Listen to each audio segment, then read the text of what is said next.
one big difference is that Taiwanese people are a lot more worldly. They're a lot more open to the rest of the world. They know, I asked you off camera, I'm like, do Taiwanese people know about Turkey and like where it is? And you were like, yeah, they know. And it's like, but in China, they don't really know. That's changing now that Chinese people are getting more money and they're able to go travel abroad more. But yeah, no, that they just don't know about the world really, you know. Merhaba, konnichiwa. Привет. Ciao.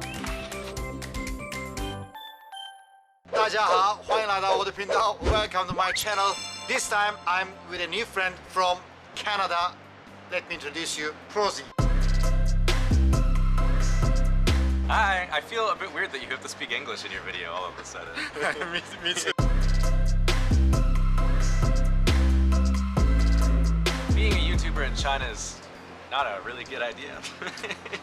And some things happened that were kind of sketchy, and so I wanted a new place to go to, and I already spoke a little bit of Chinese, and my good buddy told me about Taiwan and said it's really good, and he said it's a little bit like Japan, it's a little bit like China, it's a little bit like, it's a weird mix of things, and I thought, well, okay, I'll go and check it out, and 4 years later, I'm still here. It's good. One big difference, I wouldn't say it's the biggest, but one big difference is that Taiwanese people are a lot more worldly. They're a lot more open to the rest of the world. They know, I asked you off camera, I'm like, do Taiwanese people know about Turkey and like where it is? And you were like, yeah, they know. And it's like, but in China, they don't really know. That's changing now that Chinese people are getting more money and they're able to go travel abroad more. But yeah, no, they just don't know about the world really, you know. My first reaction, how clean it was. There was no trash on the floor. The airport was super clean. I arrived kind of at nighttime, and there's just a different atmosphere to Taiwan. It's a little less depressing, I think.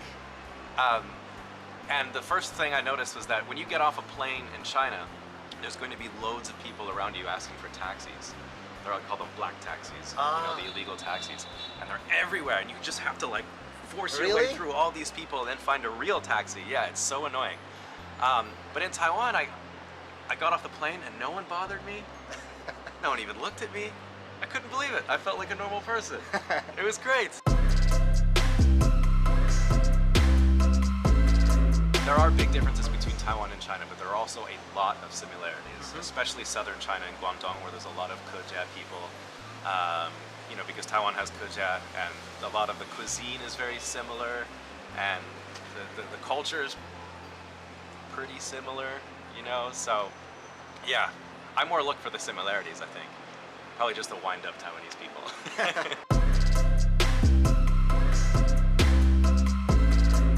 So much adventure. It was so much fun. I mean, I think because the rules can be bent, even broken, a lot of the times you can get into so much trouble, but it's a lot of fun. You make a lot more money in China, and so I was able to afford little toys like some motorcycles or some cheap scooters, or I had a car that was completely illegal, but it was so fun because I could go like drive to new cities and like eat new foods and meet new people. And I feel like in Taiwan it's a lot more, you know, you can't buy a car without a license in Taiwan. You know what I mean? You can't drive a scooter. You can drive a scooter without a license, but you shouldn't. And so I think things are a lot more regulated here in Taiwan than China. But there are other advantages. I think Chinese food is better. Really? I'm gonna say it. Yeah. The people are very friendly.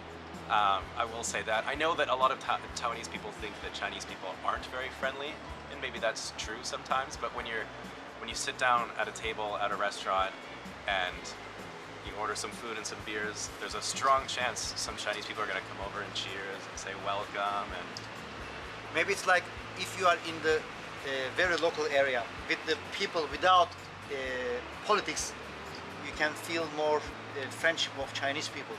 Yeah, I think you're right. Yeah. I think people throw politics into China a lot because of the way things are going, and there's obviously a political issue between Taiwan and China, but I think people can look deeper than that and find some really nice, interesting, welcoming people in China.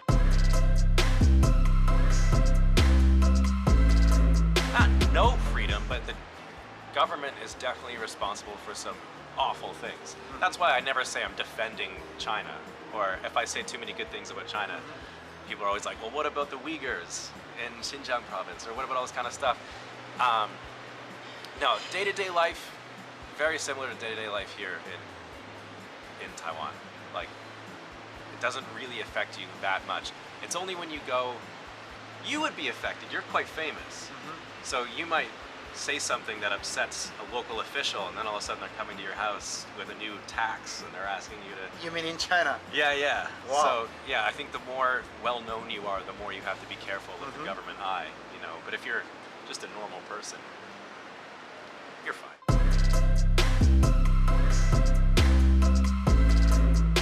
It's a possibility.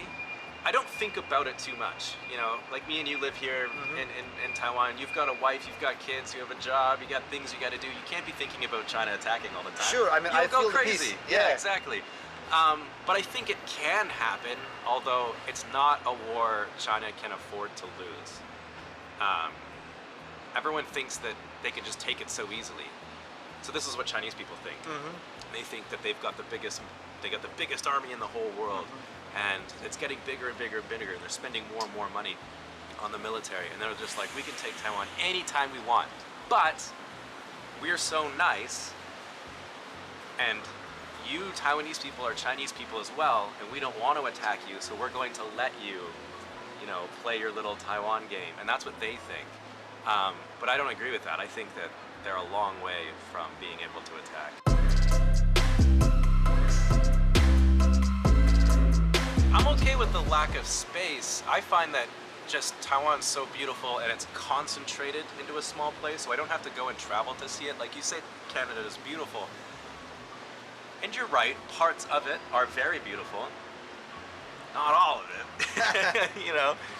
So where I live in Ottawa, there are beautiful places, but I might have to go drive a while to go see it. Or everybody talks about the mountains in BC, you know, in the west side with the beautiful lakes and the mountains and stuff like that. Like, I would have to drive 1 week to get there from my hometown. It's almost impossible. Exactly, and so I'm like, okay, it's beautiful, but I don't know, I've never seen it, you know? So, but in Taiwan, it's, you can always see the mountains.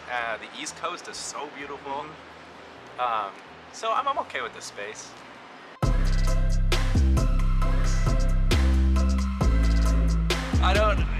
I always, I'm pretty critical of Taichung because I find it a little boring, a little polluted, but I chose it because my friend lived near Changhua and he said he liked it, and I didn't know anything about Taiwan before I came, so I chose here. But I think I'm staying because now I've got friends, I've got Alan, and we always work together and stuff, and so he's a big reason I stay here, and I have my job that I really like, you know. But if I had to choose, yeah, I would probably move to Kaohsiung or Taipei if I had the money.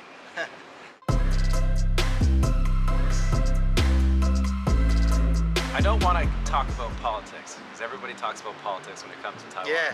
But I think Taiwan has a lot more to offer than politics. There's so much to see here, and it's a part of Asia that's a perfect mixture for first-time travelers as well. It's not so crazy like Vietnam or Cambodia, or like, you know, it could be a bit dangerous at times, you know, especially with traffic. It's still a bit dangerous, but not that dangerous.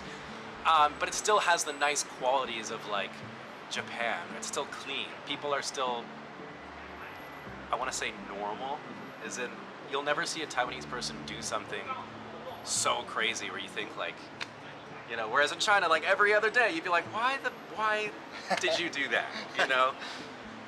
So I think for first-time travelers, it's awesome. But there's just too much here for me to put into a few sentences. So Anyway, so let them discover by themselves. exactly, discover it on your own.